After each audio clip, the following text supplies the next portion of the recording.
Hello loves, it's story time again.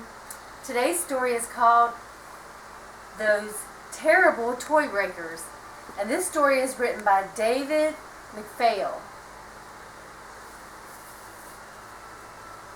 Look at the picture. I don't know if it's going to be scary or not. Let's see. Looks a little scary. Walter lived in the jungle. At least he thought it was the jungle. It looked like it. There were thick bushes all around Walter's house and big trees all around his yard.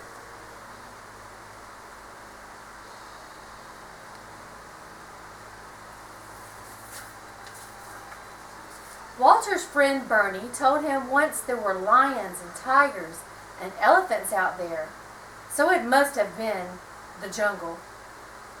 But they only come out at night, Bernie said. They won't bother you in the daytime. Walter didn't want to get eaten by a lion or a tiger or stepped on by an elephant.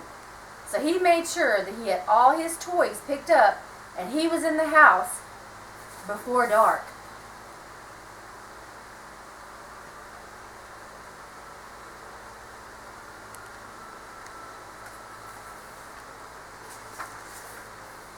But one night Walter forgot to put his tricycle away. When he went out the next morning, he found it all bent. "What a terrible thing to do," said Walter to Bernie. "A lion did it," Bernie said. "You can tell by the claw marks on the handlebars."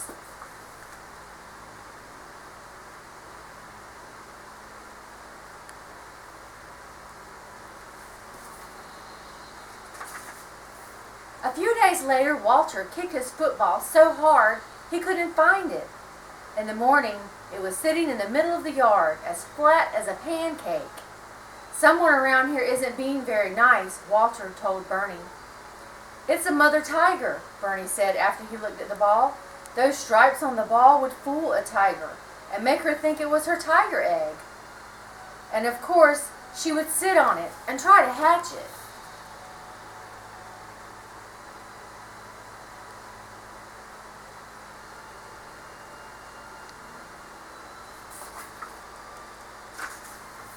Nothing else happened until Walter's wagon got stuck in the garage door while he was putting it away. In the morning, it wasn't stuck anymore, but it was broken right in half. Walter was angry. "Who could have done such a terrible thing?" he asked Bernie. "An elephant," said Bernie.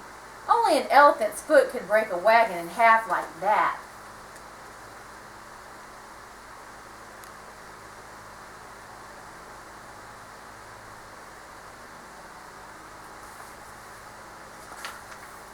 "All of my toys are being broken," Walter cried. "What can I do?" "You've got to set a trap," Bernie said, "and catch all those terrible toy breakers." Walter didn't know how to set a trap. He didn't even know what a trap was, but Bernie showed him. First, they dug a deep hole just below Walter's bedroom window.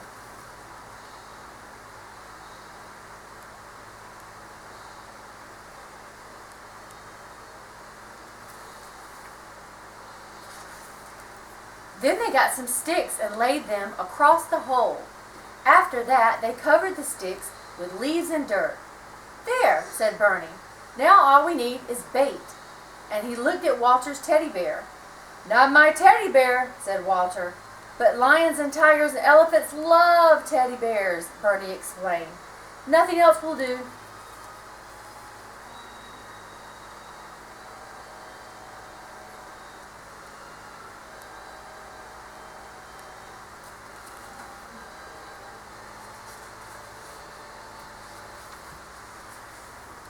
"Then we won't do it," Walter said firmly. Do you want those animals to keep breaking your toys?" Bernie asked.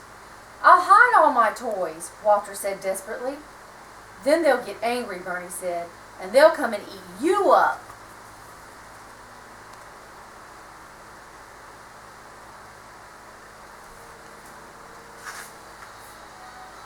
When Bernie put it that way, Walter didn't seem to have much of a choice. So he gave Bernie his teddy bear. Bernie put it in the bushes above the hole. "There," he said, pleased with himself. To those animals, it would look like your bill fell out the window. And when they come over to get it, they'll fall in the hole.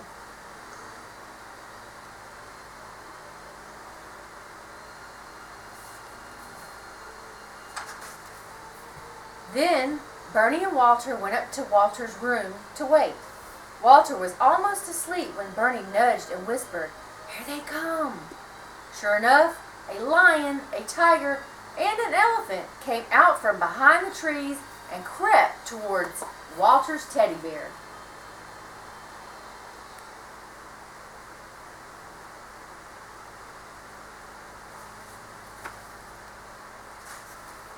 The lion, who was leading the way, was the first one to fall in the hole.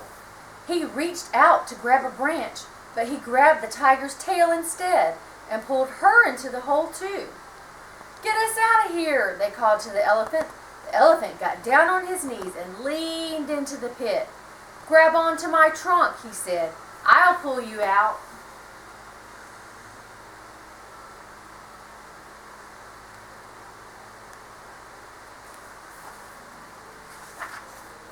Both the lion and the tiger lunged for the elephant's trunk and grabbed hold.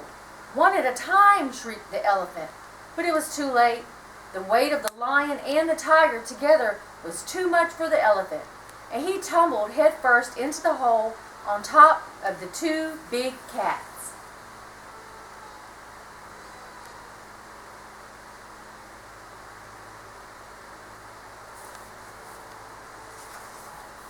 What a commotion there was then!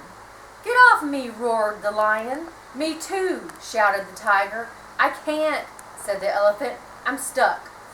While all this was going on, Bernie and Walter ran downstairs and stood at the edge of the hole. "Now we have you," said Bernie with glee. Walter lifted his teddy bear out of the bushes and held on to it tightly.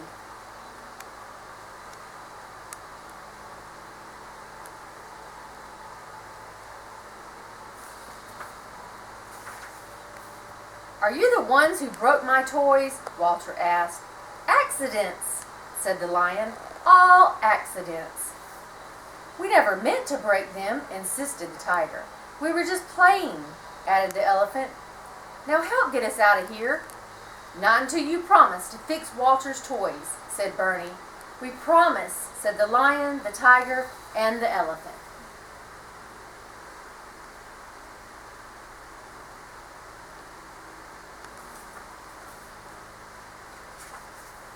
So Walter and Bernie took hold of the elephant's trunk and pulled as hard as they could. Slowly the elephant climbed out of the hole and plopped down on the grass. "Whew, thanks," he said to Walter and Bernie. Then he reached into the hole with his trunk. "Now," he said to the lion and tiger, "try one at a time." And very soon they too were out of the hole and onto the grass beside Walter and Bernie.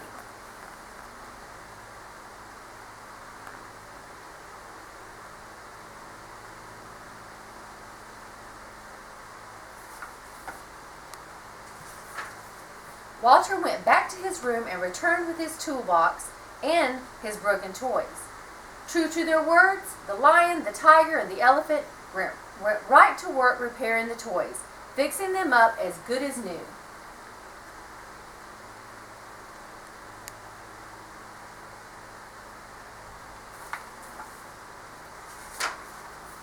"There," they said when they were all finished.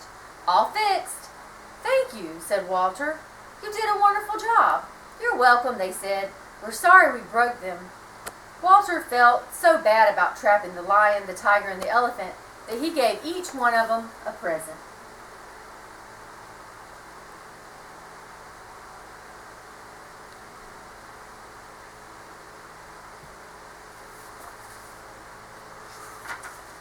The lion, he gave his scooter. To the tiger, he gave his striped beach ball. To the elephant, he gave his cowboy hat, cowboy rope, and spurs.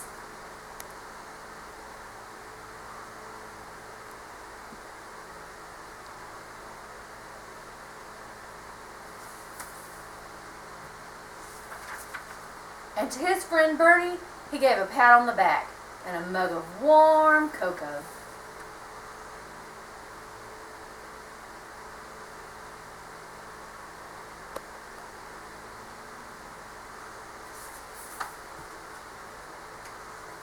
Alright, loves, I think that's it.